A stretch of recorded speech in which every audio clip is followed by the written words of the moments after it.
नमस्कार दोस्तों, स्वागत है आपका गुरु ज्ञान भक्तावल चैनल में।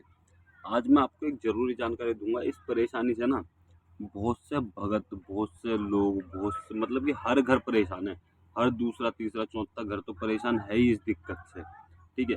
तो मैं आपको बताता हूँ, सबसे पहले तो अगर आपके घर में ये कोई भगत है या कोई भगत नहीं है या आपने अभी नया-नया भगत बना है वो व्यक्ति, ठीक है? चाहे वो कोई भी हो, अभी नए-नए भगत बने हैं, उनके घर में क्या होता है, उनके घर में कुछ दिन तक मान लीजिए 1, 2 महीने, 3 महीने, 4 महीने, 5 महीने, 6 महीने, लास्ट 1 साल सब कुछ ठीक रहता है, ठीक है? उसके बाद में फिर दोबारा से दिक्कत आने लग जाती है, वही दिक्कत जो पहले कभी होती थी, भगत बनने से पहले कभी होती थी, वो दिक्कत दोबारा से आ रही है धीरे-धीरे। तो धीरे-धीरे परेशानी होती है। जैसे कि घर में बरकत खत्म हो गई, घर में लड़ाई झगड़े होने, ठीक है?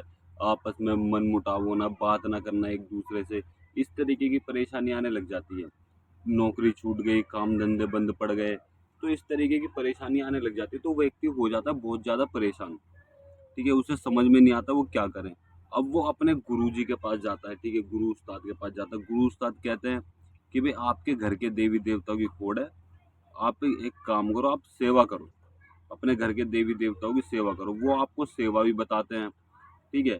फिर भी आपके घर में कोई ना कोई दिक्कत परेशानी चलती रहती है, वो आपको सेवा बता रहे हैं और आप सेवा कर भी रहे हो, फिर भी कोई ना कोई दिक्कत चल रही है।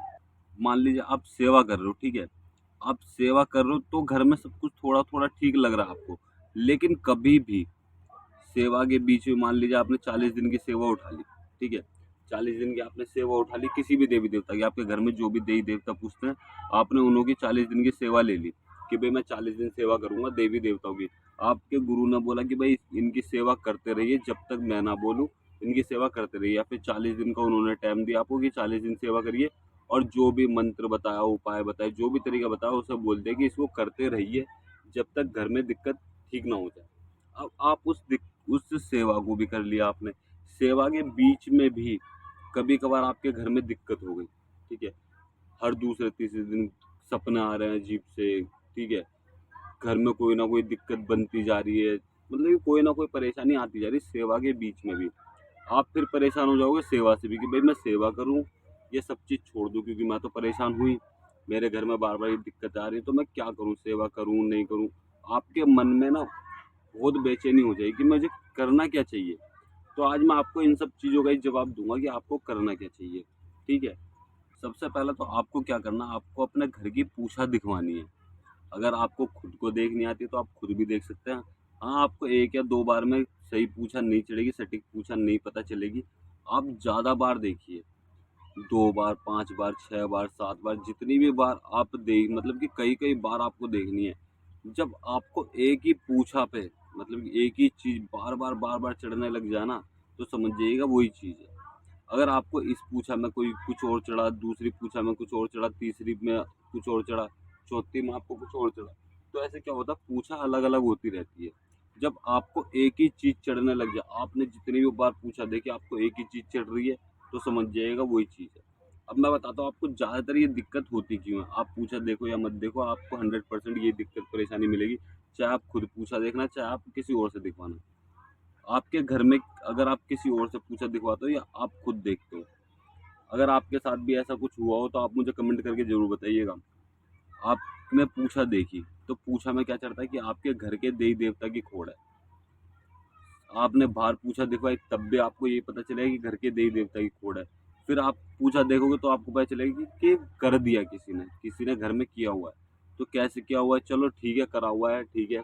हमारे घर में देवी-देवता भी है, घर में सीधे घुसना नहीं चाहिए, हमें पता चलना चाहिए, सपने में दिखना चाहिए, ये सब चीज़ तो पता चलनी चाहिए। लेकिन क्या है वो चीज़ घर में भी घुस गई, घर में दिक्कत भी कर दी, सब चीज़ परेशानी हो गई, लेकिन आपको पता नहीं चला कि घर में क्या दिक्कत है। तो मैं आपको बता दूँ कि ये दिक्कत क्या होती है, आपके घर में जो जादू होती है ना, आपके घर के जादू, जादू किसे कहते हैं? जो आपके घर में देवी-देवता हैं। मान लीजिए 5 है, 7 है, जितने भी देवी-देवता, उनके बीच में एक कोई देवी या देवता होता है जो बाहर का होता है लिया हुआ, ठीक है? उसको आप नहीं पूजते या उनका भोग प्रसाद नहीं देते। कई बार ऐसा होता है कि बीच में देवी-देवताओं के बीच में ना कोई रोग है।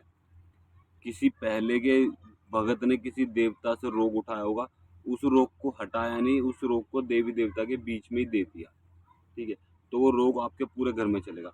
या फिर मान लीजिए आपकी 2 चौखट हैं, आप चाचा ताऊ के मतलब कि जैसे चाचा के घर में कुछ और है, ताऊ के घर में कुछ और है, किसी और के घर में कुछ और है, सबके घर में रिश्तेदारी में अलग अलग देवी देवता पूजने लग गए, जबकि सबकी जादू देवी देवता एक ही होते हैं।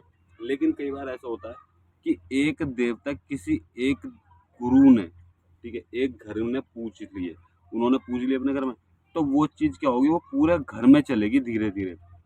अपने मान लीजिए ताऊ ने पूछ लिया तो चाचा के जाएगी, चाचा से भाई के जाएगी, भाई से फिर ऐसे ही घूमती रहेगी वो चीज़ें, ठीक है? ये परेशानी होती है। और कई बार ऐसा होता है कि सारे व्यक्ति परेशान रहते हैं। अब क्योंकि मान लीजिए 3 परिवार हैं, ठीक है? 3 परिवार है, 4 परिवार है, वो चारों पाँचों परिवार, तीनों चारों परिवार परेशान रहते हैं। उन्हें समझ में नहीं आता ये क्या दिक्कत है। तो तब ये होता है कि आपके घर में कोई रोग है। आपके घर में या तो किसी ने पहले तंत्र क्रिया की थी, जो तंत्र क्रिया कटी नहीं और आप ऐसे ही भगत बन गए, ठीक है? अगर आप बिना तंत्र क्रिया काटे भगत बन गए तो वो जो आपके घर में रोग होगा, वो आपके घर में ऐसा का ऐसे ही रहेगा। आपके देवी देवता खेल जाएंगे, सब चीज़ हो जाएगी, लेकिन वो एक समय आने पे आपके घर से आपके देवी देवताओं को भी रोक देगा, उन्हें बाहर भी कर सकता है आपके घर से, क्योंकि धीरे धीरे वो अपनी पावर बढ़ा लेगा, ठीक है? आपके गुरु से चूक हो गई, कुछ भी चीज़ हो गई, लेकिन आपके घर में कोई रोग रह गया तो ये 100% ज़्यादा दिक्कत होती है। ज़्यादातर यही चीज़ें निकलती है जो जो मैंने आपको बताई हैं, ठीक है? लेकिन ज़्यादातर तो ये रहता है कि आपके घर में कोई रोग है, या तो किसी व्यक्ति ने, किसी भगत ने आपके घर में तंत्र क्रिया की थी, या फिर आपके घर में किसी भगत ने किसी रोगों को पूज लिया है। मतलब कि आपके घर में जो चीज़ रोग में है, उस चीज़ को आपके किसी व्यक्ति, मतलब किसी परिवार के व्यक्ति ने उस चीज़ को आपके घर में पूज लिया है, ठीक है? तो वो चीज़ चलती है, वो चीज़ आपको दिक्कत दे सकती है। या फिर आप इस चीज़ को भी कह सकते हैं, आपके पहले के किसी भगत ने कोई रोग उठाया हो, वो आपके घर में दिक्कत अब दे रहा है, ठीक है? उसको बैठाया नहीं है तो वो दिक्कत अब दे रहा है। अब वो इतना पुरानी चीज़ है तो उसकी पावर बहुत ज़्यादा बढ़ गई है, वो अब हटता भी नहीं है। तो ये परेशानियाँ होती हैं। अगर आपको इन सब चीज़ों के बारे में और जानना है और किस तरीके से आप उसको हटा सकते हो, तो आप मुझे कमेंट ज़रूर कीजिएगा। मैं आपको पूरी डिटेल में वीडियो बना के दूँगा कि किस तरीके से ऐसे रोगों को हटाया जाए, जो 10 साल से, 20 साल से, 50 साल से, 70 साल से आपके घर में चल रहे हैं। बहुत से व्यक्तियों को तो मैंने ऐसे-ऐसे देखा है कि 20 साल से परेशान है वो, ठीक है? 20 साल से परेशान है, लेकिन क्या होता है उनके घर में वो भगत भी बन गए, सब चीज़ हो गई, उनके घर में कोई आराम नहीं मिलता। ऐसे-ऐसे लोग भी देखे मैंने। तो मैं आपको पहले ही बता दूँ कि आपको क्या करना है। अगर आप ऐसी चीज़ से परेशान हो, तो आप मुझे कमेंट ज़रूर कीजिएगा। मैं अगली वीडियो ज़रूर बनाऊँगा इस चीज़ के ऊपर कि आप किस तरीके से उन चीज़ों से छुटकारा पा सकते हैं। अगर आपकी फिर भी कोई समस्या है तो आप हमें हमारे इंस्टाग्राम चैनल पर फॉलो कर सकते हैं। इंस्टाग्राम आईडी हमारी गुरु ज्ञान भक्तावल के नाम से, और आपको इंस्टाग्राम आईडी का लिंक आपको डिस्क्रिप्शन में भी मिल जाएगा। आप वहाँ से भी हमारे इंस्टाग्राम चैनल को फॉलो कर सकते हैं। और अगर आपको हमारे द्वारा दी गई जानकारी अच्छी लगी हो तो वीडियो को लाइक करें, चैनल को सब्सक्राइब करें और बेल आइकन जरूर दबाएं, ताकि हमारे द्वारा दी गई जानकारी आप तक समय पर पहुंच सके।